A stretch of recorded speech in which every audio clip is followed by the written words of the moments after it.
আসসালামু আলাইকুম। সরকারি বাংলা কলেজ কর্তৃক একাদশ শ্রেণী অনলাইন লাইভ ক্লাসে একাদশ শ্রেণীর বিজ্ঞান শিক্ষার্থীদের স্বাগত এবং শুভেচ্ছা। সেই সঙ্গে আপনারা যারা এই ক্লাসটি দেখছেন সবাইকে আমার সালাম এবং শ্রদ্ধা। একাদশ শ্রেণীর উচ্চতর গণিতের ক্লাসটি আজকে আমি নিব। আমি শাহনাজ কাউসার পপি, সহকারী অধ্যাপক, গণিত বিভাগ। আমি তোমাদেরকে পূর্বে বৃত্তের 3টি ক্লাস নিয়েছিলাম। আজকে আমার উচ্চতর গণিতের তোমাদের সঙ্গে 4র্থ ক্লাস এবং কণিক চ্যাপ্টারটির প্রথম ক্লাস। প্রথমে ছাত্রছাত্রীদের মধ্যে যেই মাইন্ডসেটটি থাকে যে জ্যামিতি একটি কঠিন বিষয়, সুতরাং এটি না পড়লেও আমরা আনসার করতে পারব। আমি আশা করব যারা ভালো স্টুডেন্ট তারা কখনোই এই কাজটি করবে না, এবং আমি জানি আমার ছাত্রছাত্রীরা সবাই ভালো স্টুডেন্ট। কারণ তোমরা যদি পরবর্তীতে বিভিন্ন ইউনিভার্সিটিতে পরীক্ষা দিতে যাও তখন কিন্তু তোমাদের এই চ্যাপ্টারটি অনেক গুরুত্বপূর্ণ। প্রথমে আমি বলবো যে ছাত্রছাত্রীরা তোমরা আগে তোমাদের মাইন্ড সেট করে নাও যে কণিক চ্যাপ্টারটি অনেক মজার, অনেক সহজ। যখন তোমরা এরকম একটি মাইন্ড সেট করবে তখন দেখবে যে যখন আমি পড়াবো তোমরা খুব সহজে সেটি ধরতে পারবে। তাহলে আর কথা না বাড়াই আমি ক্লাসে চলে যাই সরাসরি। আমি আজকে পড়াবো তোমাদের কণিক। তাহলে আসো যে কণিক কি, তার আগে আমি তোমাদেরকে ছোট্ট করে বলি যে এই অনেকেই প্রশ্ন করো যে ম্যাডাম এই কণিক পড়ে কি হবে, বৃত্ত পড়ে কি হবে, সরলরেখা পড়ে জীবনে কি আসবে। সবচেয়ে মজার ব্যাপার হচ্ছে যে এই কণিকটা আর্কিমিডিস এবং ইউক্লিড ওনারা এটা নিয়ে প্রথমে চিন্তা করেছেন, এবং মজার বিষয় হচ্ছে যে তোমরা যদি কখনো জ্যোতির্বিজ্ঞান এই বিষয়গুলো যে গ্রহ নক্ষত্রগুলো কত দূরে আছে, কিভাবে সেটা আমাদের সাথে প্রভাব বিস্তার করছে, তোমরা অনেকেই রাশি পড়ো না, সেই রাশির সাথে রাশি হাত দেখাতে গেলে বলে শুক্রের প্রভাব আছে, শনির প্রভাব আছে। তাহলে এই যে ব্যাপারগুলো সেটা কত ডিগ্রি কোণে আছে, এই জিনিসগুলো যদি আমরা জানতে চাই তাহলে এই মজার ব্যাপারগুলো বোঝার জন্য আমাদের কণিক পড়া প্রয়োজন। এখন আসো কণিকটা কি। দেখো, সমতলে একটি নির্দিষ্ট বিন্দু এবং একটি নির্দিষ্ট রেখা থেকে কোনো বিন্দুর দূরত্বের অনুপাত একটি ধ্রুবক হলে ওই বিন্দুর সঞ্চার পথকে কণিক বলে। আমি কতগুলো ফাইন্ড আউট করছি, খেয়াল করো, খুব ঠান্ডা মাথায় খেয়াল করো। একটি নির্দিষ্ট বিন্দু, একটি নির্দিষ্ট রেখা, কোনো বিন্দুর দূরত্বের অনুপাত একটি ধ্রুবক। আমরা কয়টা জিনিস করলাম? একটি নির্দিষ্ট বিন্দু, একটি নির্দিষ্ট রেখা, কোনো বিন্দুর দূরত্বের অনুপাত একটি ধ্রুবক, তাই না? কতগুলো জিনিস কি করলাম? আন্ডারলাইন করলাম। কেন করলাম আমি সেটা ছবি দিয়ে বোঝাবো। হলে ওই বিন্দুর সঞ্চার পথকে কণিক বলে। তাহলে দেখো যে এখানে আমি লিখেছি চিত্রে pxy একটি চলমান বিন্দু, s হচ্ছে একটি নির্দিষ্ট বিন্দু এবং mz m' একটি নির্দিষ্ট রেখা। তাহলে দেখো একটি নির্দিষ্ট বিন্দু, সেই নির্দিষ্ট বিন্দুটা কি? s হচ্ছে একটি নির্দিষ্ট বিন্দু। এই যে আমি এই নির্দিষ্ট বিন্দুটা দিলাম, এবং আমাদের বলছে যে কি বলছে, কোনো বিন্দুর দূরত্বের অনুপাত একটি ধ্রুবক হলে একটি নির্দিষ্ট রেখা, এই নির্দিষ্ট রেখাটা হচ্ছে mz m'। p, এই p থেকে pটা হচ্ছে একটা কি, pxy একটি চলমান বিন্দু, এই pটা চলমান, তার মানে pটা এখানে না হয় pটা এখানে হতে পারতো, pটা এখানে হতে পারতো, pটা এখানে হতে পারতো, যে কোনো জায়গায় আমাদের pটা হতে পারতো, যেহেতু এটি একটি কি চলমান বিন্দু, যে কোনো জায়গায় আমাদের pটি হতে পারতো। এখন বলতেছে এই যে ps এবং এটার উপর যদি আমি একটা লম্ব টানি, এই যে দুইটার দূরত্বের অনুপাত p থেকে m z m'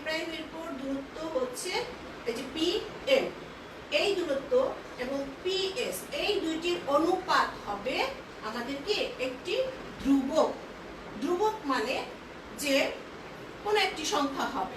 আমরা ধরে নিই সেই ধ্রুবকটি কি, এই ক্ষেত্রে সেই ধ্রুবকটি হচ্ছে ই, এই ক্ষেত্রে সেই ধ্রুবকটি কি ই। তাহলে ইটা কি, ইটা হচ্ছে উৎকেন্দ্রিকতা। তাহলে আমরা কি এইটুকু বুঝতে পারলাম যে এই দুইটার অনুপাত হচ্ছে যদি একটা ধ্রুবক হয়, ঠিক আছে, তখনই আমরা সেটাকে কণিক বলবো, সেই সঞ্চার পদটাকে কণিক বলবো। এখন আসো আমরা আরো প্রতিটি পয়েন্ট আমি এখন তোমাদেরকে ধীরে ধীরে বোঝাবো, খুব খেয়াল করবে।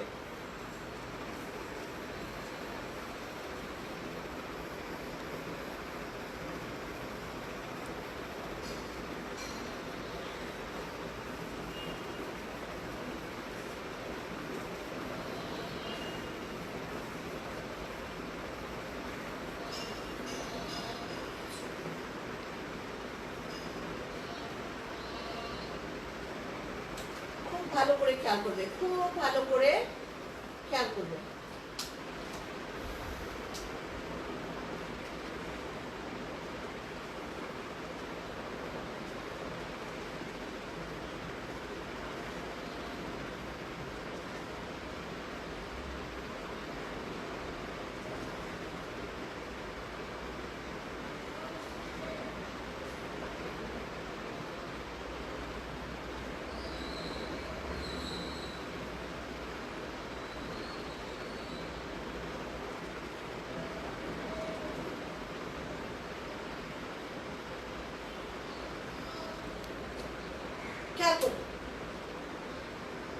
এই যে আমরা বললাম নির্দিষ্ট বিন্দু, সেই নির্দিষ্ট বিন্দুটা কি বলেছিলাম, এস।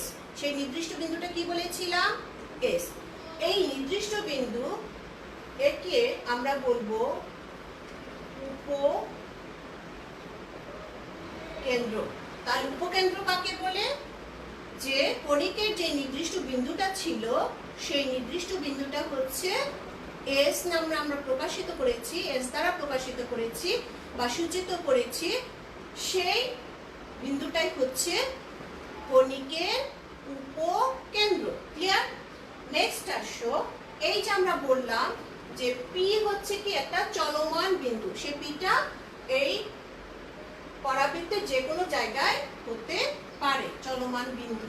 এখন আসো, এই যে আমরা সঞ্চার পথ কথাটা বললাম না, তাহলে সঞ্চার পথ কথাটা কি? সঞ্চার পথ কথাটা হচ্ছে যে কোনো ধরো একটি পিঁপড়া, পিঁপড়াকে তুমি একটি কালারের মধ্যে, রঙের মধ্যে ফেলে তারপর পিঁপড়াটাকে ছেড়ে দিলাম, তাহলে পিঁপড়াটা ঘুরছে, এভাবে ঘুরছে, তাহলে কি হয়ে গেল, একটা বক্ররেখা হয়ে গেল। তাহলে এই যে পিঁপড়াটা চললো এভাবে, সেটা এই সঞ্চার পথটার নাম কি, বক্ররেখা। পিঁপড়াটা মনে করো এইভাবে ঘুরলো, তাহলে সেটা কি হয়ে যাবে, একটা বৃত্ত হয়ে যাবে। তাহলে তখন কি হবে, যে পিঁপড়ার যে চলমান মানে যেভাবে চলছে তার এই চলার পথটি হচ্ছে সঞ্চার পথ, এবং এই চলার পথটি কোনো না কোনো একটি আকৃতি তৈরি করবে, হয় সরলরেখা বা বক্ররেখা বা উপবৃত্ত, পরাবৃত্ত, আদারওয়াইজ এনি। এখন আসো, এই যে বললাম যে পিএস এবং তারপর লম্ব এই পিএম, পিএস এবং পিএম এর অনুপাত, এই অনুপাতটি কি হবে, অনুপাতটিকে আমরা বলেছি ই দ্বারা প্রকাশ করবে। তার মানে দেখো পিএম ডিভাইডেড বাই পিএস, তাই না, এটা হবে কি ই, অনুপাত। অনুপাতকে আমরা এইভাবেও লিখতে পারি, তাই তো, পিএস। তাহলে এটাকে আমরা আবার কিন্তু এইভাবে লিখতে পারি, তাই না, একই কথা হলো। তাহলে এই অনুপাতটা হচ্ছে একটি ধ্রুবক, যাকে আমরা ই দ্বারা প্রকাশ করছি। এই ই কে ইংরেজিতে বলে এসেন্ট্রিসিটি। ই কে ইংরেজিতে কি বলে দেখো, এসেন্ট্রিসিটি, ই কে ইংরেজিতে বলে এসেন্ট্রিসিটি। এইখান থেকে এই ই থেকে আসছে উৎকেন্দ্রিকতা কি, এটাকে কি বলে, উৎকেন্দ্রিকতা। কি বলে, উৎকেন্দ্রিকতা। বোঝা গেল? এখন আসো, যে আমরা এই যে এম জেড এম প্রাইম কি একটি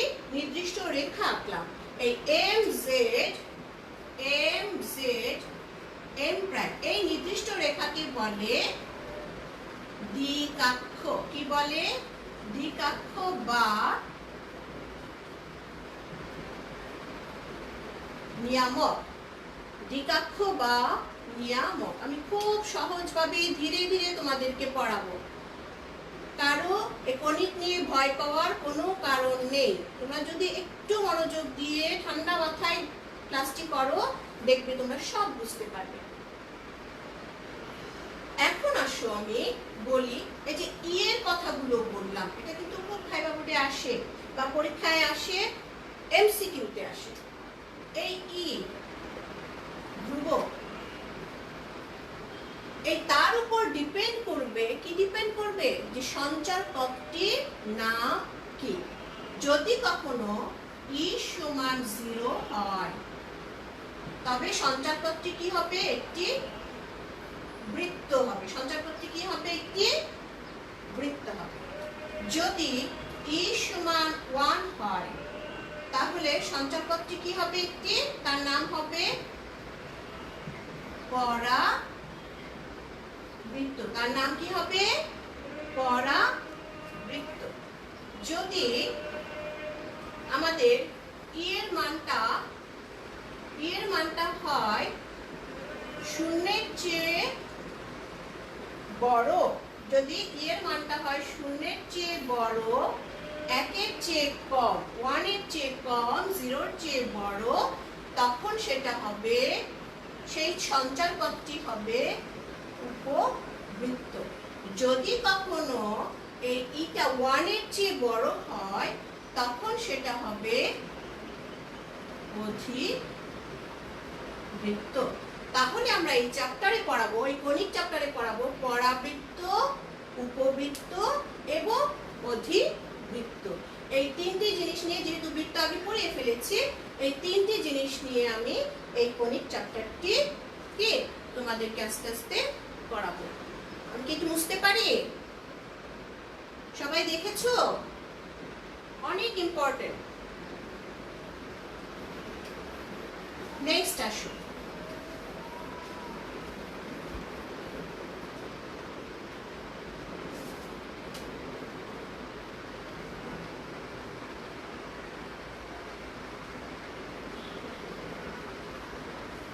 এখন আসো আমি এই ছবি থেকে তোমাদেরকে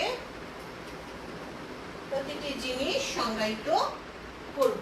আমরা প্রথমে কি বলেছিলাম, নির্দিষ্ট বিন্দুটি হচ্ছে উপকেন্দ্র, এবং দেখো এই উপকেন্দ্রটি এক্স অক্ষের উপর অবস্থিত। এই উপকেন্দ্রটি কিসের উপর অবস্থিত, এক্স অক্ষের উপর। এটা আমরা জানি, এটা কি এক্স অক্ষ, এটা তোমরা সবাই জানো,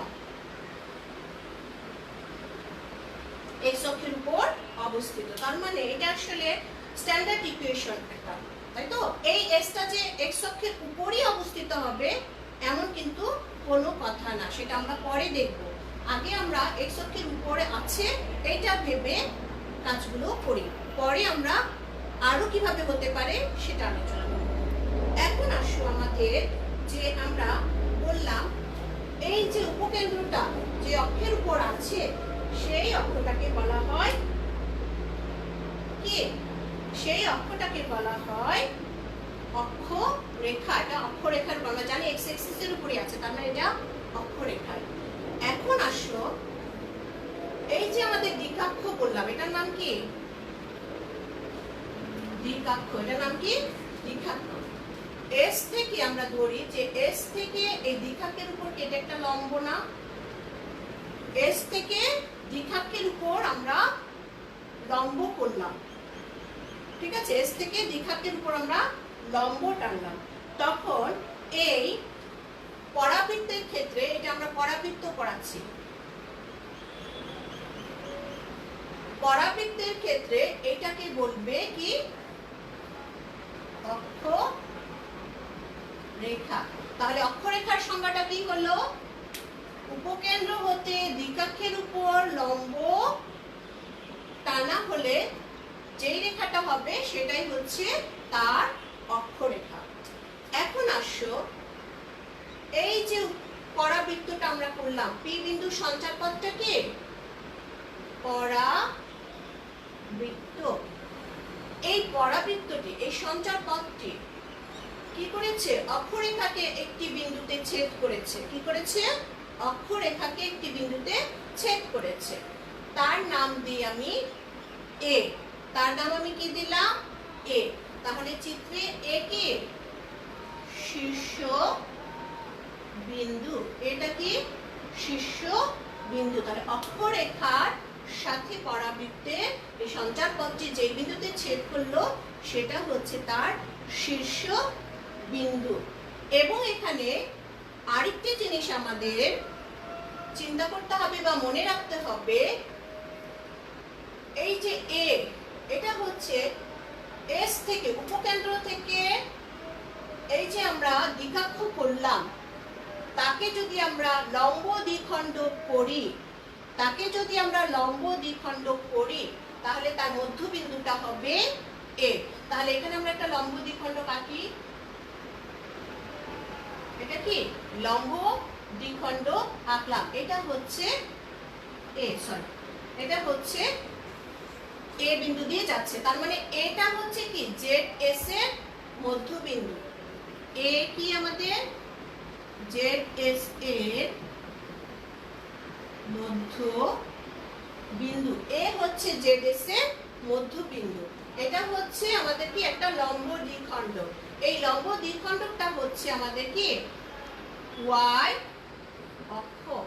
এটা কি? আমাদের ওয়াই অক্ষ। ঠিক আছে? তাহলে ওয়াই অক্ষ যদি হয়, এটার অবস্থান অবশ্যই 0 0। তার মানে শীর্ষবিন্দু কি হয়ে যাবে আমাদের? 0 0। শীর্ষবিন্দু কি হয়ে যাবে আমাদের? 0 0। তার মানে শীর্ষবিন্দুর স্থানাঙ্ক হচ্ছে 0 0। এখন শীর্ষবিন্দু থেকে এইটুকু দূরত্ব আমরা ধরে নেই এ। এইটুকু দূরত্ব কত? এ। তাহলে এই উপকেন্দ্রের স্থানাঙ্ক কি হবে? এ 0। উপকেন্দ্রের স্থানাঙ্ক কি হবে? এ 0। এখন দেখো, আমরা যদি এটা ওয়াই অক্ষ হয়, ওয়াই অক্ষের এক পাশে যদি আমাদের এ হয়, তাহলে তার বাম পাশে কি হবে? মাইনাস এ। তার মানে এই যে জেড বিন্দুর স্থানাঙ্ক, তার স্থানাঙ্ক হয়ে গেল মাইনাস এ 0। এই জেড এর স্থানাঙ্ক কি হয়ে গেল? মাইনাস এ 0। এবং খেয়াল করো যে অক্ষরেখা এবং দ্বিঘাক্ষ, এটা হচ্ছে দ্বিঘাক্ষ আর এটা হচ্ছে অক্ষরেখা। এই অক্ষরেখার দ্বিঘাক্ষ পরস্পর জেড বিন্দুতে ছেদ করেছে। কি করেছে? পরস্পর জেড বিন্দুতে ছেদ করেছে। এবং এই জেড বিন্দুর স্থানাঙ্ক হচ্ছে এই ক্ষেত্রে মাইনাস এ 0। আমাদেরকে এইটুকু বোঝা হলো। আমি আরেকটু মুছবো, কারণ এর মধ্যে যদি পড়তে যাই তোমরা সব এলোমেলো করে দিবে।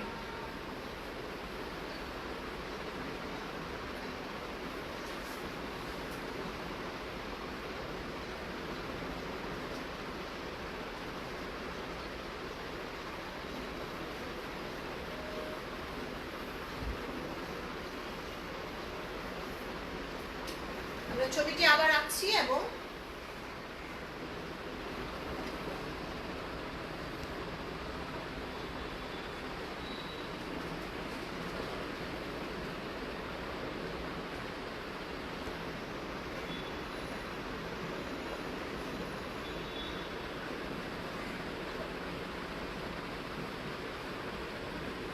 আচ্ছা,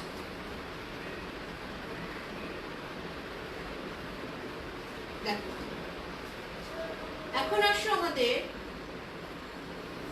আমরা কি কি শিখলাম তাহলে?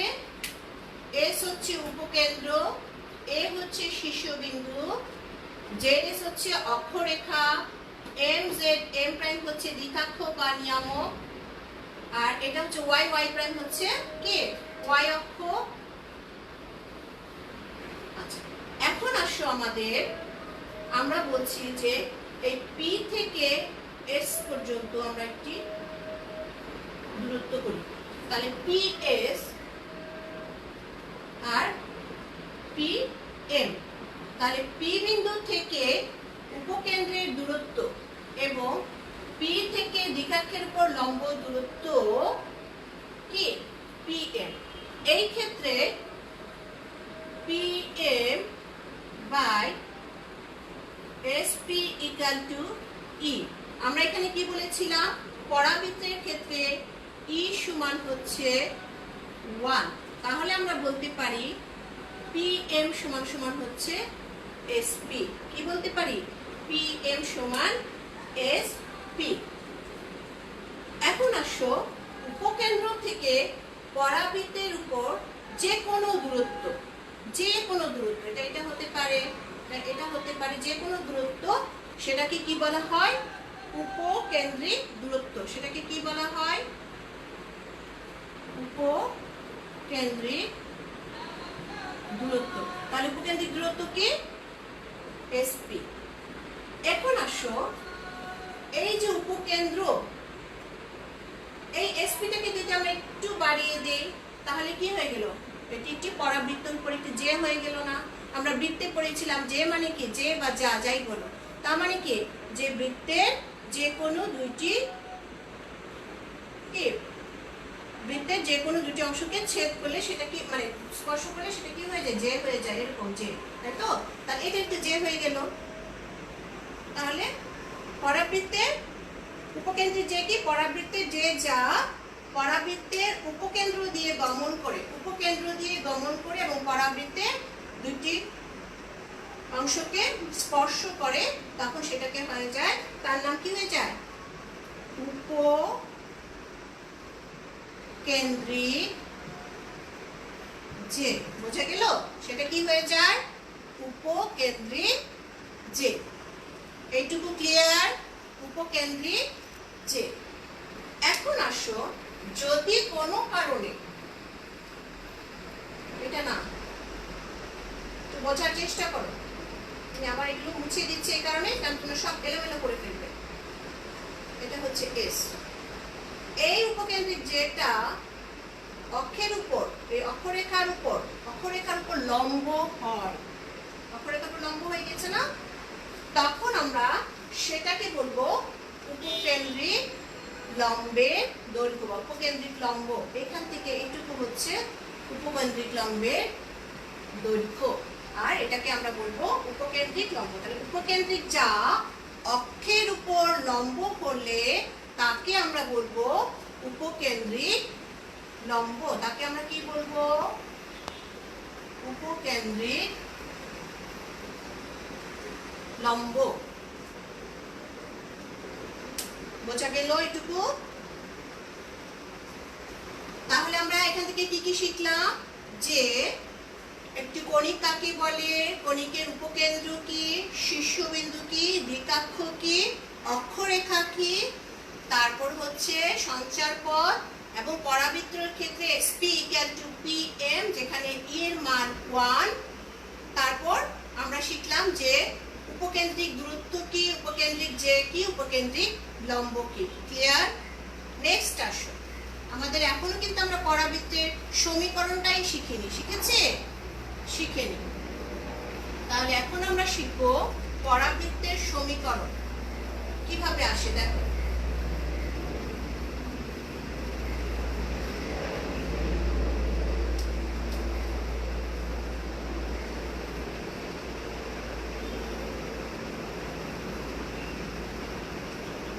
আমি বারবার ছবিটা আঁকছি এই জন্য যে তোমরা তাহলে এটা খুব সহজে ধরতে পারবে, খুব সহজে বুঝতে পারবে, কারণ একসাথে করে ফেললে তোমাদের এটা এলোমেলো মনে হবে।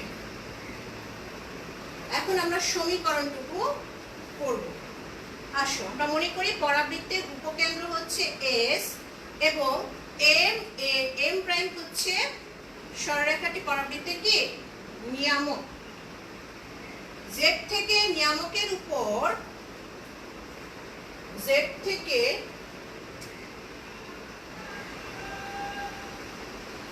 এইটা হচ্ছে নিয়ামক, এম জেড এম প্রাইম। এই জেডটা কি? নিয়ামক এবং অক্ষরেখার ছেদবিন্দু, এটা আমি বলেছিলাম। পি থেকে নিয়ামকের উপর লম্ব হচ্ছে PM। তাহলে পি থেকে সঞ্চার পথে, পি থেকে পরাবৃত্তের উপর যে কোনো একটি বিন্দু কি? পি থেকে নিয়ামকের উপর PM লম্ব টানি, এবং অক্ষরেখার উপর আরেকটি লম্ব টানি, সেটা হচ্ছে PM। তাহলে পি থেকে আমরা কি করলাম? দুটি লম্ব টানলাম। একটি হচ্ছে নিয়ামকের উপর PM লম্ব টানলাম, আরেকটি হচ্ছে অক্ষরেখার উপর PN লম্ব টানলাম। তাহলে অবভিয়াসলি কি হয়ে যায় আমাদের? MP = ZN, তাই তো? কারণ পি বিন্দু থেকে দুটার দূরত্ব সমান। আচ্ছা, আমি তার আগে বলেছি বলেছিলাম যে এ হচ্ছে জেড এস এর মধ্য বিন্দু, তাই তো? কারণ জেড এস এর লম্ব দ্বিখণ্ডকের উপর এখানে একটি অক্ষরেখা আছে, এখানে একটি কি, এখানে ওয়াই অক্ষরেখাটি আছে, লম্ব দ্বিখণ্ডকের উপর অক্ষরেখাটি। তাহলে এটা কি, জেড এস এর মধ্যবিন্দু। এটা কি ছিল, জেড এস এর মধ্যবিন্দু। যদি মধ্যবিন্দু হয় তাহলে জেড এ সমান সমান এ এস, তাই না? তাই হয় না? এখন আসো এটা সমান যদি আমরা বলি এ, এটার মানটা যদি আমরা দিই এ, কারণ আমি বলেছিলাম উপকেন্দ্রের কি স্থানাঙ্ক হচ্ছে a0, তাহলে এটুকুকে আমরা a ধরে নিয়েছি। পি বিন্দুর ভুজ কত আমরা জানি, x। তাহলে পি বিন্দুর ভুজ যদি x হয় তাহলে আমাদের দেখো তো এখানে x সমান কি হবে, কি সমান x হবে, a এর সমান আমাদের x হবে, তাই তো? তাহলে এখান থেকে এইটুকু দূরত্ব হচ্ছে আমাদের x। আবার পি এন এইটুকু দূরত্ব হচ্ছে আমাদের কি y। এই পি এন দূরত্ব কি, এই পি এন সমান হচ্ছে y। এখন আসো আমরা সরলরেখার সমীকরণটা করব। আমরা যদি বলি যে এটি একটি সমকোণী ত্রিভুজ, খেয়াল করো পি এস এর একটি কি সমকোণী ত্রিভুজ। এটাকে আমরা কি পেলাম, একটি সমকোণী ত্রিভুজ। কারণ যেহেতু পি এনটা লম্ব, অবশ্যই সমকোণী ত্রিভুজ। আমরা কি জানি, সমকোণী ত্রিভুজের পিথাগোরাসের সূত্র অনুযায়ী কি, পিথাগোরাসের সূত্রটা কি ছিল, অতিভুজের উপর লম্ব অপর দুই বাহুর উপর লম্বের অপর দুই বাহুর কি বর্গের সমষ্টির সমান। তাহলে SP = PN² + SN², এটা আমরা বলতে পারি নাকি? আচ্ছা, আমরা আবার জানি পরাবৃত্তের সংজ্ঞানুযায়ী, পরাবৃত্তের সংজ্ঞানুযায়ী কি পড়েছিলাম, SP = PM, যেখানে কারণ E = কি 1, এখানে E = কি 1।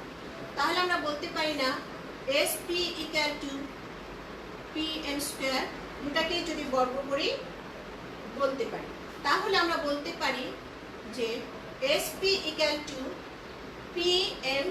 এখানে দেখো PM সমান কি ছিল, ZN। তাহলে আমরা বলতে পারি না এটা সমান কি ZN², ঠিক আছে?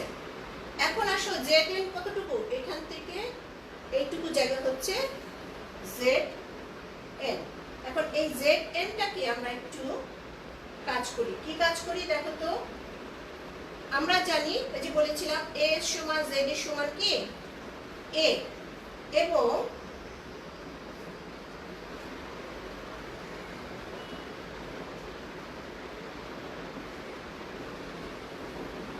এই যে PS² = কি PN² + SN²। এখন PS, এই PS এর পরিবর্তে আমরা কি বলতে পারি, ZN² বলতে পারি না? একই তো কথা, PM আর ZN সমান ছিল। তাহলে দেখো PN² ZN², আমি এই জিনিসগুলো কিন্তু এখানে কাজ করার জন্য লিখেছি। এখন দেখো তো আমাদের কি দাঁড়াচ্ছে, SP = কি আসছে, PN² SN², ঠিক আছে? আচ্ছা, এখন আসো তো আমরা যদি বলি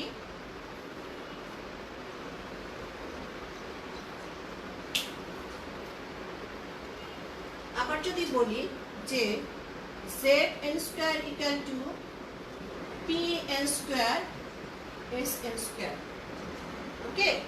তাহলে আমরা এখান থেকে বলবো PN² সমান হচ্ছে SN² ZN²। এটাকে আমরা বলতে পারি, দেখো তো পারি কি? জাস্ট এপাশ থেকে ওপাশ নিয়ে গিয়েছি, এই যে এখান থেকে খেয়াল করো, পারি না? এখন আসো তো এস এন সমান আসলে কি? এই যে এস এন, এই এস এনটাকে আমরা কিভাবে লিখতে পারি? এই এস এনটাকে আমরা লিখতে পারি না এ এন মাইনাস এ এস? পারি? এস এন সমান আমরা লিখতে পারি এ N minus A S,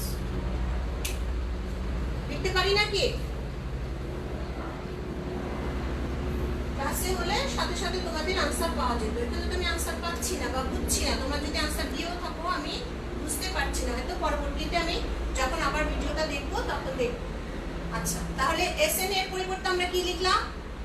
A N minus A S. তাহলে জেড এন এর পরিবর্তে আমরা এখন কিছু লিখতে হবে। তাহলে জেড এন এর পরিবর্তে আমরা কি লিখতে পারি দেখো তো?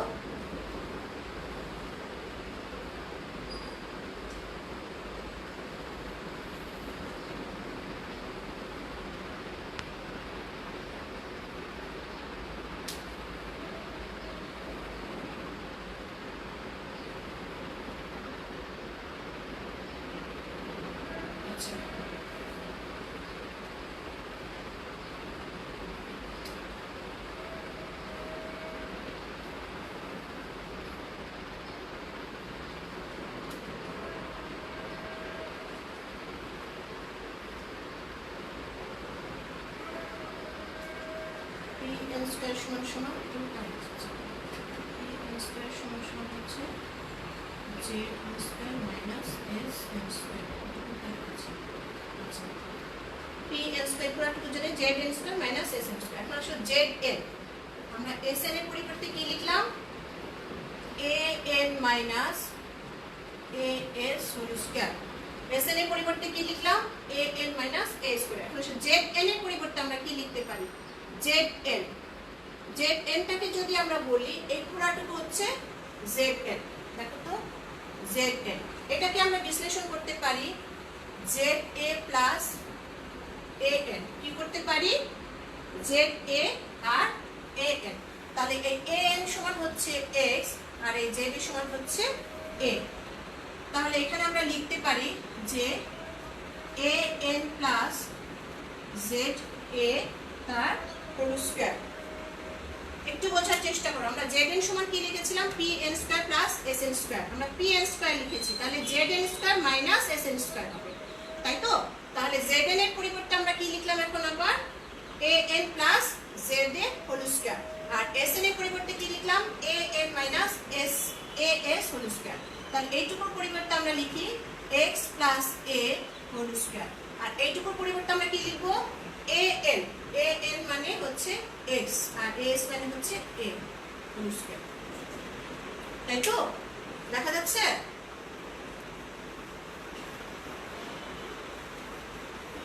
এখন আসো আমরা এটা নরমালি দেখো, পি এন স্কয়ার সমান সমান আমরা যদি ইকুয়েশন করি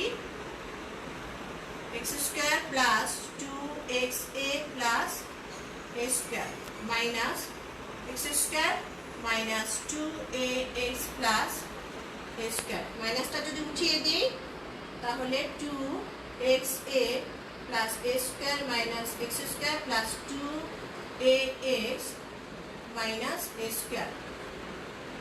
তাহলে কি থাকে? 4xa। এখন pn স্কয়ার, pn স্কয়ার এটা আমি এখানে লিখে দিয়েছিলাম। pn স্কয়ার মানে কি? pn মানে কি? y। তাহলে p বিন্দুর কোটি হচ্ছে y। তাহলে এই pn এর পরিবর্তে আমরা কি লিখতে পারি? y square. তাহলে কি দাঁড়াচ্ছে? y square equal to 4ax। y square equal to কি? 4ax। তাহলে এটা কি?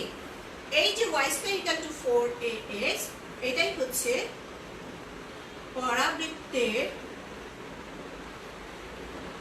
সমীকরণ।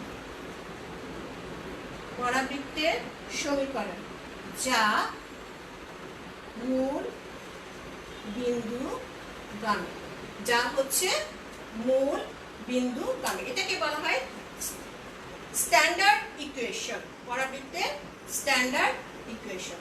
তাহলে আসো আমি ক্লাসটি সামারি করি। যদি সামারি দাঁড়ায় তাহলে পরাবৃত্তের সমীকরণ কি? y square equal to 4xa। ঠিক আছে, তাহলে তার